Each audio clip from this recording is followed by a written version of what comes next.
Okay, so welcome to the audition. Welcome to the performance part of the audition. So there's three other parts. We have rudiments, we have techniques, and sight reading, and we have the performance. So watch the videos on all those other things just as well. This is the big one though, so this is going to show our performance abilities. You may want to watch this video, I'm going to say a lot of times. Maybe put it on your favorites. Maybe put it on your iPod and listen to it on repeat, because this is one of the things that you need to really understand to do well on the audition. Okay, so those people that really watch this obsessively and catch all the little details will probably do a lot better than the people that think they just get it. Because I can guarantee you there's going to be some twists in here that you may not have caught the first 7 times you played the piece. Alright, so let's begin. First of all, when you're practicing this piece, you want to practice only a measure at a time. I know you think you can do all 20 measures. Learn them first before you put them all together, okay? So when we're doing highly detailed music like drum corps music, we want to really figure out each technique and figure out the finer details of the music before we go on. The person that learns just kind of the basics of it and goes through it all and then tries to just rep that until they can do that perfectly isn't really going to do too well on the audition. So you really want to make sure you understand every minute detail to it, to every bar, and then put the bars together like that. Yes, it's going to take a while. That's the point. But that's how we have a 6-month marching band season. It's not supposed to be done in 6 days. Alright?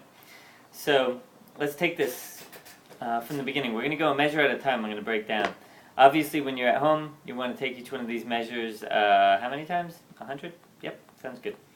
Alright, so here's bar 1.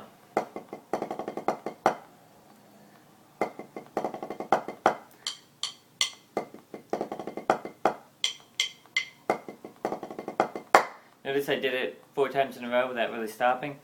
When you get it, that's how you're supposed to practice this type of thing. It's a muscle memory thing. It's like going to the gym. You don't do 1 push-up. You do 10, 20 of them. Okay? You need to do them a lot to get to gain the muscles to be able to play. All right? So I'll just assume you're going to remember that, and I'll just go through the piece little by little. But you remember to break down each measure and do them 10, 20 times before you go to the next one. Okay? So we start at mezzo piano. We have a little tenuto accent on the 2 and, that little line slash note.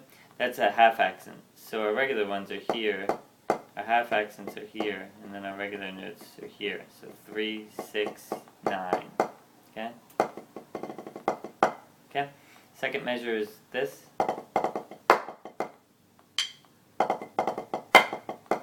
Now you probably notice now those slashes through the notes are diddles, so we play 2 left hands, 2 strong left hands. Okay? Then we have a flam paradiddle type thing into a diddles.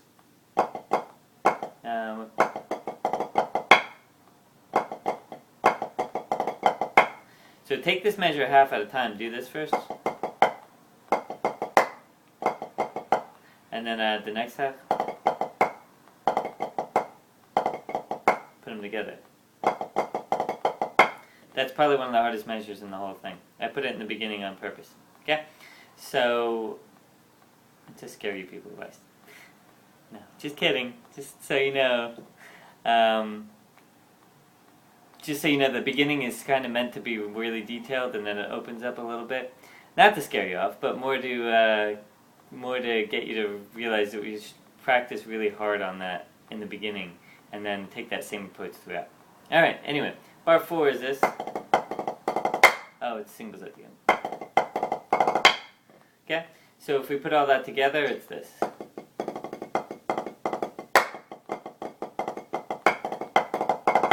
Notice it's a big crescendo.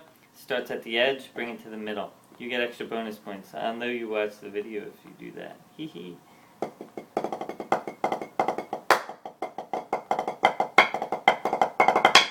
This is where we open up. I'll give you the 2 bars at 5. Okay? Big, use your arms for those. See how I'm moving that? See that elbow comes up? Play with your arms there, okay? The next two bars at 5/4, measure 7 and 8. So remember the slashes are 16th note rolls, so feel that.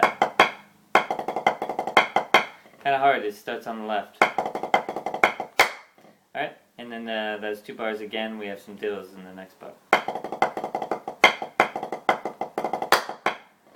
Alright, here's one of the tricky dynamic parts. This is probably the second hardest part to the piece. We bring down and we have, if you can make it sound nice and pretty like that, oh, love it. I love that tenuto accent. So we have that really like gradual tapered off roll there. That's what that means there. And then we have an inverted, kind of like an inverted lefty, lefty little lick in there. Oh, I think there's a name for that. It's used a lot, but it's one of those things nobody ever talks about. Alright, so those two bars combined. That's a tricky one. So watch that bar 10, that is. Watch that a lot. That's that little lefty, the 16th note in there. Really tricky. Alright. Then we open up again. It's the same as this first 5/4. And then we have a little tag out of that. Alright. So one of the other things you want to do when learning pieces like this is you want to find the sections. So we know that phrases are like sentences, and we know that sections are like paragraphs. We want to make, the whole thing makes the story. So we want to take phrases, which are usually 4 bars, and add the phrases together to make sections, and then add those sections together to make a piece. So that beginning 6 bars is kind of like your A section, then the next 4 bars would kind of be like your B, and then the next 3 bars is actually your, kind of like your C. Alright? So once you learn those 3 measures at like 10, 11, 12, 13, then put them together as like a section. And do that for the whole piece. Alright, here's the last section. Looks familiar because we did that at A.